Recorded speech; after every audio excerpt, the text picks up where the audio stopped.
Hay mga karon bell, malipayong Biyernes kaniyong tanan. Kumusta na yung panahon diha? Hangin-hangin pa ba? Or mauwanon pa ba? Or mauwanon ug mahanginon gyud?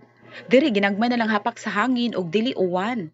Bisan unsa pa man andagan sa panahon, lami gyud magluto og sinigang. Magsinigang nga bangus ta karon. Ingon sila taga Manila or mga Tagalog daw kuno ang hilig og sinigang. Pues ang taga Cebu magsinigang pud na. Kay kaning sinigang kay Filipino soup or stew gani siya. Of course, sour gini siya dapat butangan og sambag or tamarind. Unya wa may fresh diri, so kuan sa siya sachet nga para sa sinigang. Lain-lain na gid ang trip kung unsa isinigang, baboy or nang bangus or shrimp or uban pa kung unsa lay feel nimo. Kaning sinigang kay na-exist na ni siya way before the colonization of Spaniards. So, sa una pa gid ay hiligid ang Filipino og aslom. Matod pa sa google.com, ang iyang scientific name kay Chanus chanus. Bangus tawag ni sa amuang, uban kay banding, kay milkfish ni siya in English.